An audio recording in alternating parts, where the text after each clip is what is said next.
Formalities can be less or more formal based on the manner in which they are presented. The key is to leverage the formalities because doing so will produce better quality results. I recommend that you view this slide several times and pause for a period in order to gain comfort with these recommended steps and practice them. Your introduction. This is a basic general introduction of yourself and your company to avoid any confusion as to who you are and who you represent. The positioning statement. This is a statement that sets the stage for the meeting. Quite often, this statement will be a reflection of what was said during the phone conversation to secure the meeting in the first place. It might begin something like this. As I mentioned to you on the phone, I was hoping to meet with you to discuss. By properly positioning the visit, you have removed any doubt as to why you are there, and you also have an opportunity to gain agreement from the prospect. A mutual agenda. The mutual agenda is a statement that suggests a win-win outcome if the meeting goes the way you expect and comes to a successful conclusion. By verbalizing this, you answer a very important question for the prospect, which is, what's in it for me? Stating your objectives. Stating your objectives at the beginning of the meeting removes any doubt as to why you are there and what you are hoping to accomplish. Now that it is on the table, you can ask for acknowledgement and proceed. Your objectives can be stated as part of your positioning statement or your mutual agenda. It's common to assume that if someone granted you permission to meet with them, then it is understood that your intention is to ask them questions. This is a misguided assumption. Sometimes the prospect is reluctant or unwilling to participate in the process. If you begin asking questions without any warning, they may put up barriers or shut down on you. People do not like to feel like they are being interrogated. Therefore, you need to give them fair warning at some point in the beginning of the meeting and ask permission to ask questions. After thanking them for agreeing to the meeting, I might say, I'm not sure if there's anything that we can do that might make sense or motivate you to make a change. In order to do so, I was wondering if you would be open to helping me out by answering a few questions. Once they agree, the path is cleared and you have the green light. If you do encounter barriers or resistance, here are some example questions that you could ask to break them down. Did you ever make a decision and afterwards wished you had put more thought into it? Have you ever been oversold or possibly undersold?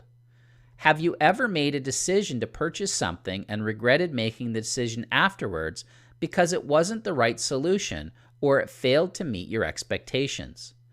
Followed by, my priority is to help you think this through from all possible angles and then make the decision that you are perfectly comfortable with. If you are patient and deliberate in your approach, people will tell you what matters most and what it will take for them to buy.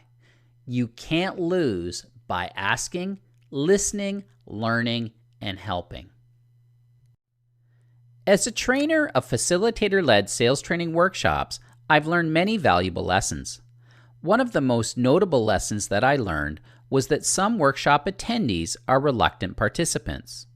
They show up with attitudes and preconceived ideas. They may even feel that they've been forced to attend. Even more dangerous are attitudes like, I already know this stuff, do this stuff, and could do a way better job of teaching this stuff. This guy isn't going to teach me a single thing. What a waste of my time. I have way better things to do with my day. The amount of time that I spent in the field doing sales of my own, tag teaming, or doing coaching calls with others, and from the number of hours invested in the classroom, I know one thing to be indisputable. The vast majority of salespeople have never learned what is taught in this module, and they definitely don't put these proven practices into action on a consistent basis. Therefore, to prove a point, I created a pre-workshop exercise with the following instructions. For this exercise, you will be paired up with another individual. There will be 2 roles assigned, and each person will be provided with their own set of unique instructions. Please read the instructions carefully before beginning.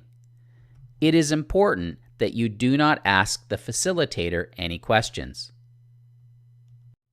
Role 1. Your partner knows that you have an image of a room setting. Do not show the image to your partner. Study the details of the image provided. Answer the questions asked to the best of your ability. Do not spoon-feed your partner with answers.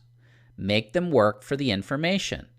When asked a closed control question, respond with a 1 or 2 word answer. Your partner may only ask a total of 5 questions. When they are finished, they must describe the room setting to the group without seeing the image. Keep it concealed until then. Let your partner know when you're ready to proceed. Role 2. Your partner has an image of a room setting.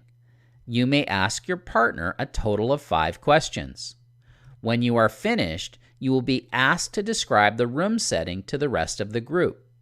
Let your partner know when you are ready to proceed. If you were role 2, what questions would you ask? What 5 questions would you have asked if you were in role number 2? Based on the instructions provided, what would you have learned about the room setting? If you are like the vast majority of people, you would have learned a very limited amount of information. Most of us are preconditioned to ask closed control questions, so in most cases, people will ask questions like, is there furniture in the room? Is there a chair or couch? What is the primary color of the room? Is there carpet? Are there any windows? And so on. The responses to these questions limit the amount of information gathered. At the end of it all, would you have been able to come anywhere close to describing the room? Going through this exercise is a huge eye-opener for people. In fact, I have seen workshop participants turn from a disengaged, disinterested state of mind to a totally engaged, intrigued state of attentiveness once they realize the magnitude of their misguided thinking. It is estimated that more than 80% of questions asked are closed questions.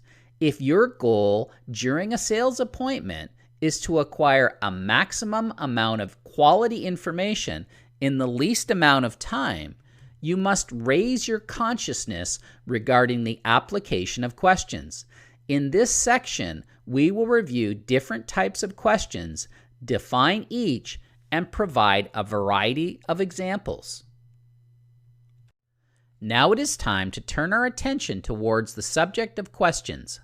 Questions are to a sales professional what tools are to a tradesperson. Everyone knows that when a tradesperson comes to your home to work on a project or do a repair job, they arrive with a truck full of tools. For each task, they have a specific tool that they use.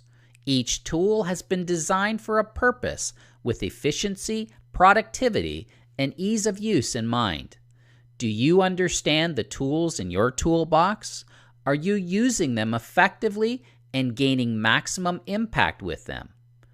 What is the definition of an open-ended question? When do we or should we use open-ended questions? What is the definition of a closed control question? When do we or should we use closed control questions? The definition of an open-ended question is a question that, when answered properly, forces the person responding to provide an expanded answer that has some information to it. Typically, a response that is greater than 2 words. When should we use open-ended questions? At the beginning of a meeting or a new topic. To establish rapport and get the prospect comfortable talking. When our goal is to uncover information. The definition of a closed control question is a question that, when answered properly, forces the person responding to provide a brief 1 or 2 word answer. For instance, yes, no, maybe, for sure, you bet, no way, etc. We should use closed control questions when we require a very specific response or to confirm a detail, to maintain or gain control of the conversation, at the end of the conversation or a topic. Here are some examples of how to frame open-ended questions. Tell me about the decor in the room setting. Please describe the furnishings in the room setting. Can you explain? Can you paint a picture of blank for me? Help me to better understand. Are you able to provide the details of? Would you clarify blank for me? Are you able to expound upon? I'm not familiar with blank. Would you educate me on it? Some of these open-ended questions are also examples of expanding questions. When developing your questions, here are some key topics that you should focus on in order to gather high-quality information that will significantly enhance your ability to provide a solution that wins the customer's business. Decision-making process, current situation, desired situation, competitive situation, success criteria, customer expectations, time constraints, budgetary issues, company politics. To get more comfortable with the use of different questions, pause the program and write out 5 open-ended and closed control example questions using the examples provided and the topic categories. Examples of open-ended questions for establishing rapport, trust, and credibility. How did you get involved in? What kind of challenges are you facing? What's the most important priority to you with this? Why? What other issues are important to you? What would you like to see improved? How do you measure that? Examples of open-ended questions for qualifying.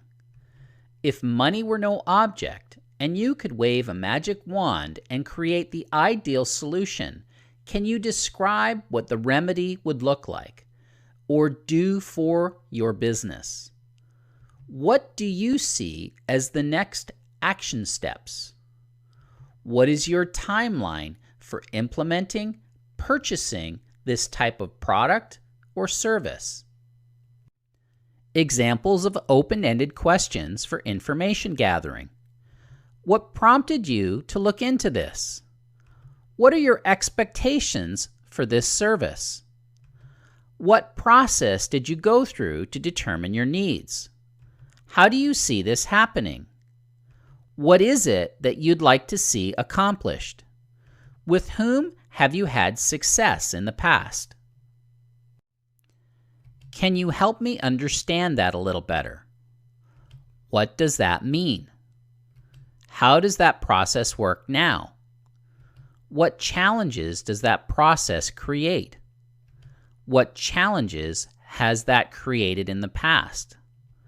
What are the best things about that process? What other items should we discuss? Write down the questions you find valuable. Commit them to memory. Practice them in your car. Print them. Tack them up near your phone. Practice them and use them until they become automatic for you. Whenever you meet with a seasoned business person, you will notice they skillfully control the flow of conversation and information because they ask the questions and therefore the meeting agenda, because he who asks the questions controls the conversation. This concludes step number 3 of the learning path. Please click on the green Next button with the white arrow in order to advance to the next step.